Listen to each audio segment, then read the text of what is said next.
The siren was not a sound. In Olym-Void, it was a form of biological coercion. Its frequency was engineered to stimulate the amygdala directly, generating a synchronized wave of panic across the entire city. When Elias Thorne regained consciousness in the suffocating darkness of the gray zone, the first thing he sensed was not the pain in his chest, but the city's altered heartbeat. Stability was dead. In its place was the rapid, chaotic breathing of millions of residents trapped inside a programmed nightmare. He lay on a moldy mattress, surrounded by the stench of electronic waste and oxidized metal. Don't move too fast. Your heart is wrapped in a layer of liquid magnetic interference. A figure stepped out from the shadows, holding a handheld scanner cobbled together from salvaged parts. He wasn't a warrior. He was a gaunt man in a frayed worker's protective suit, a barcode printed on his chest and slashed through with red paint. "We are the uncounted," the man said, his voice flat, emotionless, yet filled with bone-deep exhaustion. "In Sarah Evelyn's system, we are excess variables removed from the spreadsheet. We do not exist, which is why we can see what those who exist cannot." He pointed toward an old CRT monitor flickering in the corner. On the screen was Elias's face, but altered by AI filters to appear feral and hollow-eyed. A blood-red ticker scrolled beneath. "Elias Thorne, mastermind of the District 4 terror attack. Martial law protocol activated. She's turned you into the face of fear," the man Silas, the leader of the underground group, continued. "The explosion caused by your dissonance in District 4 was the perfect pretext. Sarah no longer needs a silent collapse. She needs a visible enemy, so the public will accept the stripping away of their last remaining freedoms." Elias tried to sit up. The implant beneath the skin of his chest still radiated a dull heat. "District 4, how many people?" Silas fell silent for a moment, then pushed forward a satellite image printed on thermal paper. More than 12,000 residents were optimized within 15 minutes.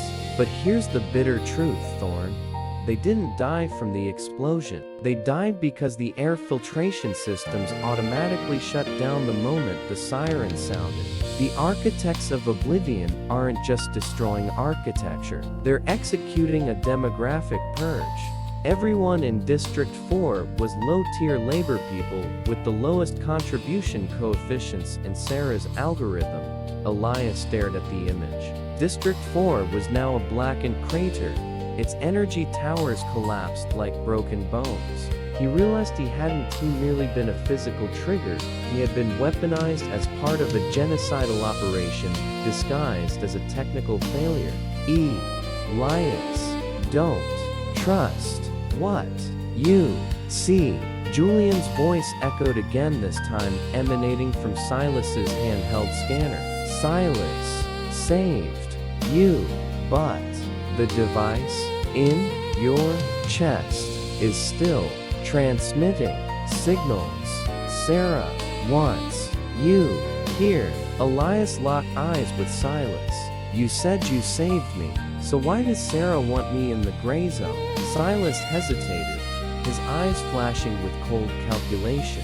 "Because the gray zone is the only place shadow logic hasn't fully mapped yet. She needs you to carry your dissonant frequency into this area so she can justify flattening it. We didn't save you, Thorne. We detained you to protect ourselves." Suddenly, the ceiling of the bunker shuddered violently. White dust rained down like snow from fractured seams. From above came the shriek of low-frequency jet engines. The citywide broadcast system abruptly came alive, its voice seeping even into the underground chamber.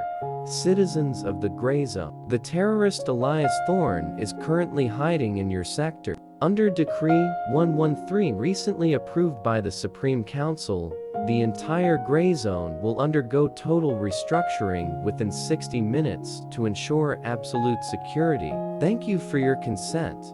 Sarah didn't wait for him to act. She was using his very presence here as a command line to erase the last remnants of impurity in Olym-Void. She's rewriting the city with our blood, Silas growled, gripping his jamming device. And you're the pen she's holding, Thorn. Elias Thorn stood up. The pain in his heart had been replaced by an ice-cold clarity. He looked at the implant beneath the skin of his chest. If he was a trigger, he would not detonate the way she intended. Julian, Elias whispered into the air, if I can disrupt the frequency again, if I can solidify the structure instead of liquefying it, can we save the gray zone? It will require a greater sacrifice. Elias, your heart must stop beating so the city can breathe. Elias looked at Silas, then toward the only remaining exit, already swallowed by smoke and dust. The game of betrayal had entered a phase where the price of truth was the complete disappearance of the one who uncovered it. The gray zone is singing. It is not a love song. It is the shriek of concrete molecules being forcibly driven into a frequency of annihilation. When Decree 113 is activated, Olym-Void's orbital satellites do not drop bombs. They focus pinpoint ultrasonic beams into the bedrock of the gray zone. The ground does not explode, it begins to soften. Ancient buildings shudder, dust bursting upward like souls attempting to flee before their foundations dissolve into liquid. Elias Thorn locks eyes with Silas. In the blood-red glow of the alarms, the face of the leader of the uncounted no longer bears the weathered look of an abandoned laborer. It is sharp, cold, and carries an authority forged in the sealed conference rooms of the council. You're not a man who was erased, Elias says, his voice dry as burning paper. You're an embedded variable. You belong to the regulators, don't you? Silas does not deny it. He adjusts the frequency on his scanner, and a stream of cold blue data, the light of Olym-Void's upper strata, overwrites the chaotic red garbage code on the display. Sarah Evelyn wants a collapse to erase the past. The ones behind me want a collapse to reshape the future. Silas steps closer, the scanner now aimed directly at Elias's heart. Shadow logic is too powerful to be destroyed, Thorn. It needs to be managed by hands that understand restraint. Sarah is a fanatic. She wants to turn the city into a pristine equation. We merely want to change who solves that equation. And I'm your pen. Elias lets out a bitter laugh. Sarah uses my heartbeat to destroy, and you want to use it to restructure power? Both sides look at District 4 and the gray zone as numbers on an abacus. Elias, careful. Silas wants to extract the core cipher. Julian's voice screeches through the scanner. Shut up, you piece of trash data. Silas roars, slamming the device. He turns back to Elias, ambition blazing in his eyes. Give me that dissonant frequency, Thorn. With it, I can freeze the liquefaction right now. I can save the people here. The price is that you hand over control of shadow logic to the regulators. Above them, the bunker's ceiling fractures. A violet beam from the liquidators pierces through the cracks. Time for consensus has run out. The migration of ghosts. Betrayal has a strange property. It always repeats in a spiral. Elias Thorn realizes that within this microcosm called Olym-Void, truth is not a destination, but a bottomless pit. Each time he thinks he has reached the floor, another layer of camouflage is stripped away. If I give it to you, Elias asks, his hand touching the implant burning hot in his chest, what will you do with Sarah? I'll turn her into an anomaly, just like Julian. Silas replies, cruelty etched into every breath. She'll be blamed for the district for catastrophe. The public needs a scapegoat, and she's the perfect one. Elias looks past Silas. The members of the uncounted stand there, faces smeared with mud and machine oil. They look at Silas with reverence, unaware that they are merely pawns in an administrative coup. They believe they are fighting for freedom, but in truth, they are fighting to change their chains. Julian's words return to Elias's mind. create dissonance. I choose no side, Elias whispers. He suddenly lunges toward Silas's control console. Instead of handing over the code, Elias smashes the liquid magnetic transmitter. The implant in his chest reacts violently. A massive electrical surge erupts, colliding Sarah's dismantling frequency with Silas's containment frequency. Absolute dissonance begins.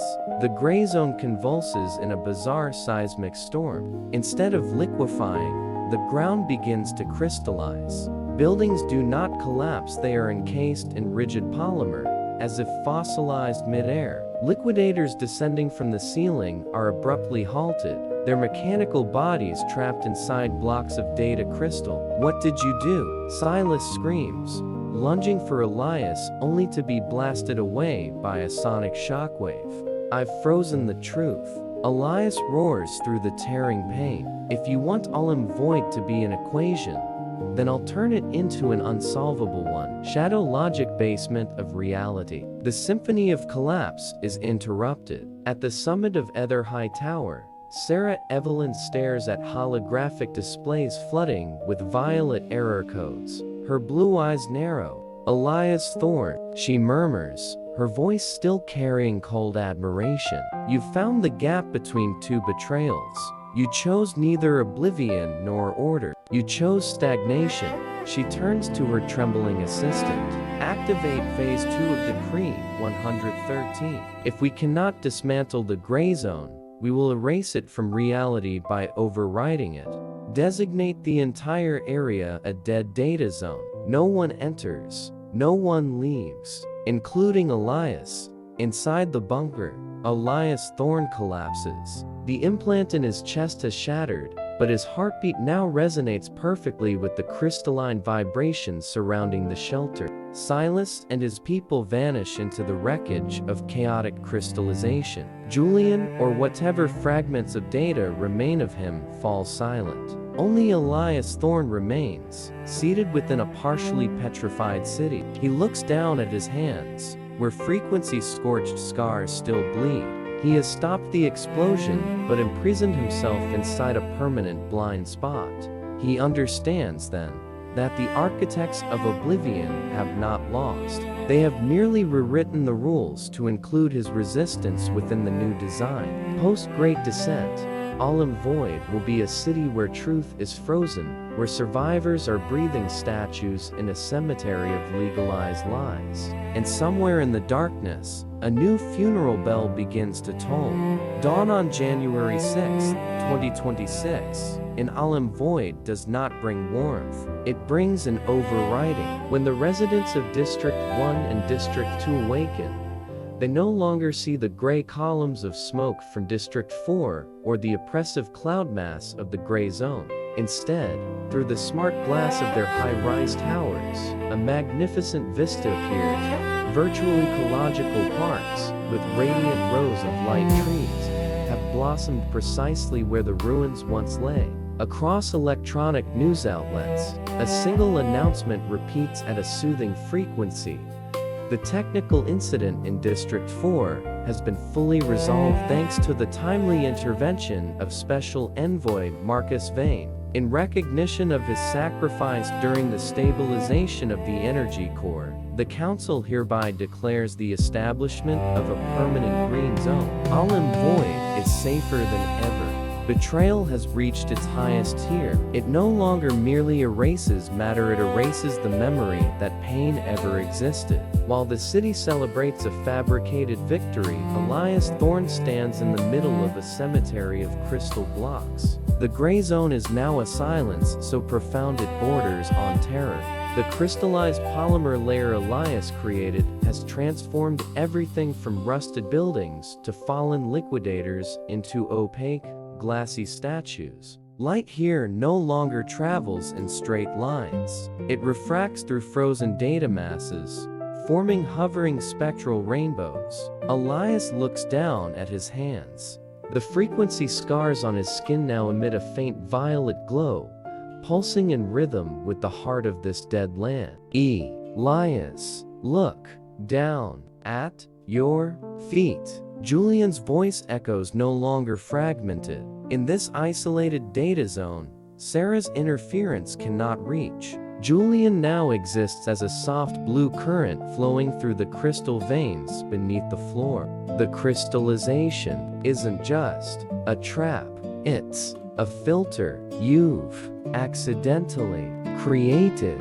The only physical escape route. Elias kneels, brushing aside the glass dust. Beneath the liquefied then solidified concrete, he sees a central guidance shaft. It is not made of polymer or modern alloy. It is brass and quartz remnants of an original design from before Olym-Void was gold-plated.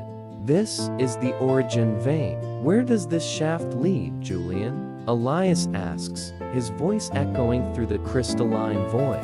To the Genesis core, where Sarah is reweaving the laws. Ether High Tower is only the shell. The true heart of the city lies beneath our feet. 2,000 meters down, at the summit of Ether High Tower, Sarah Evelyn stands before a vast holographic map.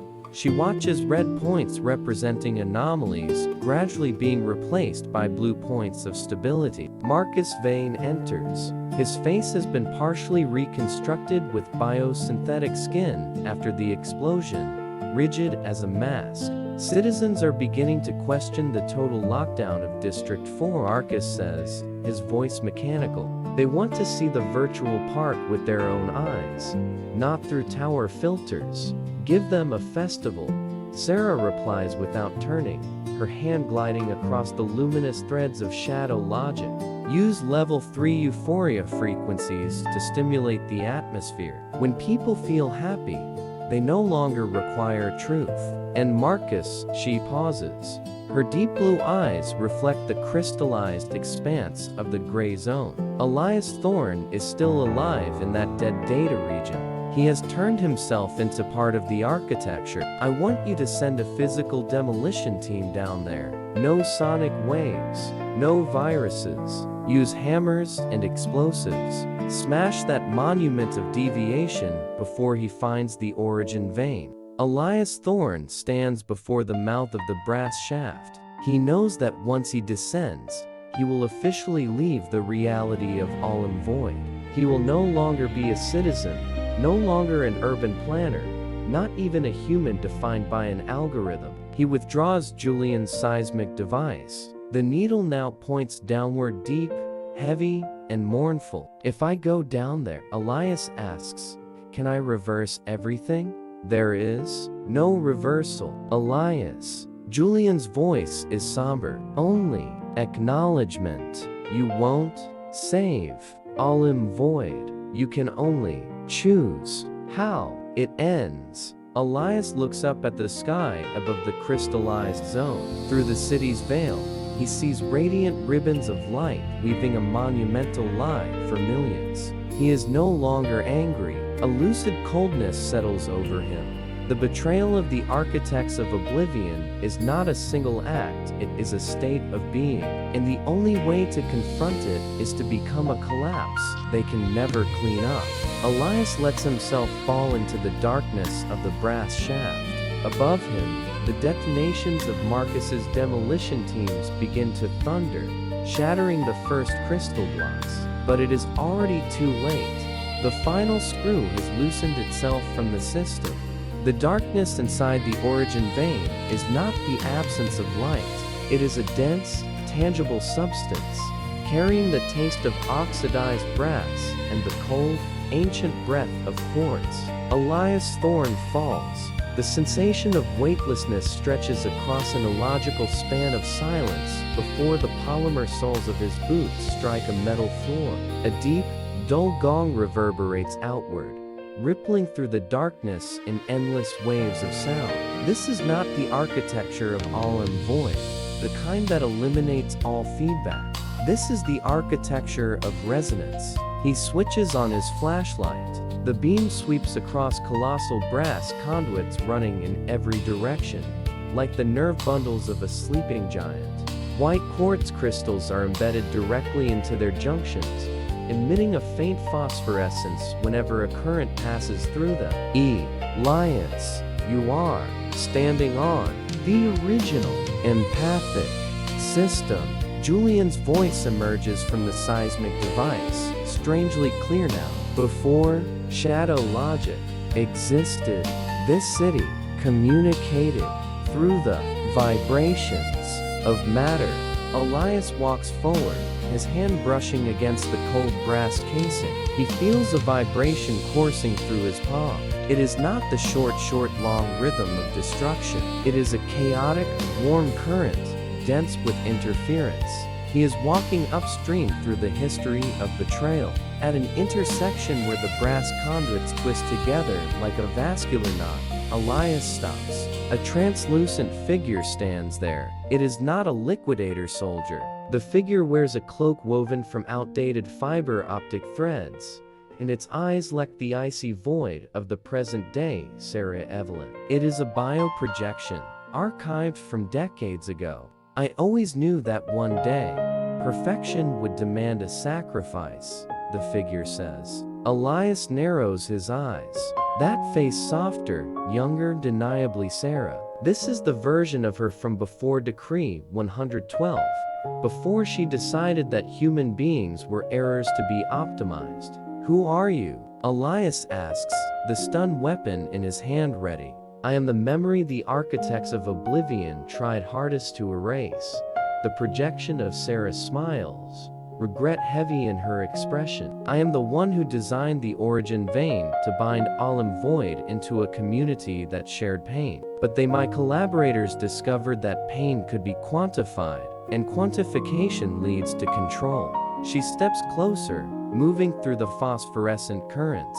Elias Thorne, you've carried dissonance from the surface down here. You think you're destroying something, but in truth, you are activating it. Your heartbeat has contaminated the city's clean water system through resonance from District 4. Elias reels. Contaminated? I never wanted to kill anyone.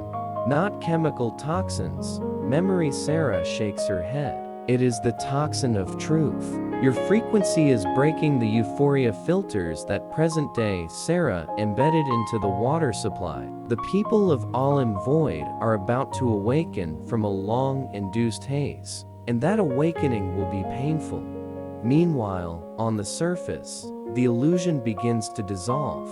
In District 1, the most luxurious area of Olym-Void, the Millennium Celebration is underway. Thousands raise their glasses beneath radiant virtual trees. Then a middle-aged man suddenly lets his glass slip from his hand. The water is no longer clear. It carries a shimmering silver hue and the bitter taste of old metal. The moment it touches his tongue, the optimized fog in his mind is torn apart. He no longer sees a virtual park. He sees cracked walls, the ruins of District 4 bleeding through the building's optical filters. And most importantly, he begins to remember the son who was relocated 2 years earlier. Pain crashes in like a flood. A scream erupts in the plaza, then 2, then 3. Resistance does not begin with guns. It begins with the recognition of pain. At Ether High Tower, the shadow logic system blares in panic. Marcus Vane stares at the holographic display. Citywide euphoria levels have plunged from 98% to 15% in mere minutes. Evelyn, we're losing control of the cognitive atmosphere, Marcus shouts. The population is seeing the collapse. Sarah Evelyn stands frozen, looking out over the city. The luminous ribbons, weaving the illusion, tear apart in vast sheets, exposing an Olym-Void that is scarred, crumbling, and bare. Elias Thorne, you used your own heart to muddy the spring of oblivion, she whispers, her hands clenched white. Very well. If they want the truth, I'll show them the final truth of a collapsing city. Back below ground, inside the origin vein, Elias Thorne feels the energy flow shift. The brass conduits begin to glow with heat. What are they doing, Sarah? He asks the projection. They're activating the Great Descent Protocol at maximum capacity, the projection replies. her form flickering as surface interference intensifies. They'll blame the crowd's madness to justify total dismantlement. Elias, you must reach the Genesis core. There is a manual override there, the only thing shadow logic cannot access. Why are you helping me? Elias asks. Memory Sarah looks at him, and a faint light flares in her violet eyes. Because once, I loved this city more than its power. Go, Elias. Become the only architect willing to destroy his own blueprint. The projection dissolves into the quartz light. Elias Thorne looks down at the seismic device. Its rhythm is now fully synchronized with his heartbeat. He is no longer running from betrayal. He carries it like a torch, descending deeper into the belly of a writhing giant. Shadow logic has cracked, and Elias is the wedge driving deeper into that fracture, preparing for a colossal eruption of truth. The origin vein suddenly widened into a colossal artificial cavern, its towering ceiling obscured by clouds of violet static. Elias Thorne halted at the edge of a brass cliff. Before him lay not a passageway, but the field of sins. Tens of thousands of biological cocoons made of opaque glass floated in midair, suspended by fiber optic cables as thin as spider silk. Inside each cocoon flickered a fragile glow, consciousnesses that had been optimized out of Olym-Void. This was the city's sole landfill, where the architects of oblivion stored memories they could not fully erase, because those memories were embedded in the source code of reality itself. Elias, don't stare too long. Julian's voice crackled, choked with interference. Among the countless cocoons, a familiar green light trembled violently. Each cocoon is a betrayal. They are buffers, absorbing every tremor of Olym-Void. If the city shakes, our pain cancels out the collapse. Elias shuddered. The architects did not merely use pain as energy. They used the victim's endurance itself as shock absorbers for the artificial stability above a system both ruthless and perfectly symmetrical. The shriek of low-frequency jet engines reverberated down the ventilation shafts. The liquidators had arrived. Hybrid shadows glided between the biological cocoons, their ultrasonic sensors sweeping the space, casting lethal bands of violet light. Elias launched himself into the hanging field. He vaulted from one cable to the next, his hands burning from friction. Each time he brushed a cocoon, an alien memory slammed into his mind. The cry of an abandoned child, the stare of an elderly man forcibly relocated, the rage of an engineer betrayed. The dissonance in Elias's heart began to resonate with tens of thousands of surrounding agonies. Elias Thorne, stop now before you drag everything into the abyss.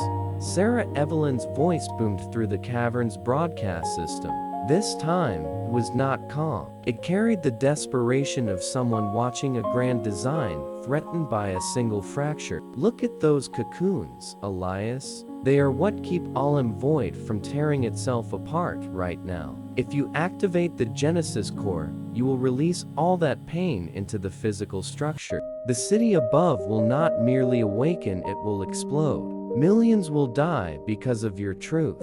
Elias stopped before Julian's cocoon, staring at the fading green light within. Julian, is she right? Yes.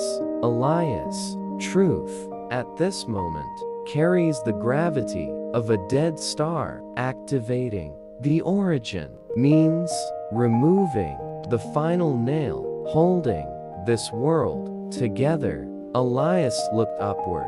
Through gaps in the cocoon field, he saw the city's foundations leaking a silvery fluid, the sign that structural liquefaction had reached its limit. On the surface, millions were awakening in pain. If he did nothing, Sarah would overwrite them with Decree 113 and turn them into new cocoons. If he acted, they would die in the collapse of their own home. This was the essence of the Great Descent.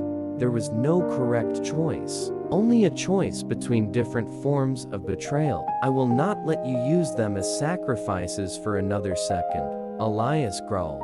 He pulled out the seismic device and plugged it directly into Julian's cocoon interface. A surge of violet electricity erupted. The entire field of sins began to convulse. Fiber optic cables snapped. Cocoons fell like dying stars, shattering into fragments of memory. Elias, you're killing all of us, Sarah screamed. No, Sarah, Elias replied to the void as he advanced toward the manual control of the Genesis core, a colossal quartz mass pulsing with the heartbeat of the earth. I'm giving them back the right to die as human beings, instead of living as optimized lines of code. Elias placed his hand upon the quartz. His heartbeat, the ultimate dissonance, slammed directly into the city's core. A world-shattering roar erupted from deep underground. The brass conduits of the origin vein cracked apart. High above, Ether High Tower began to tilt. The golden plating of Olym-Void shattered, revealing a steel skeleton buckling beneath the weight of truth. The city did not collapse instantly.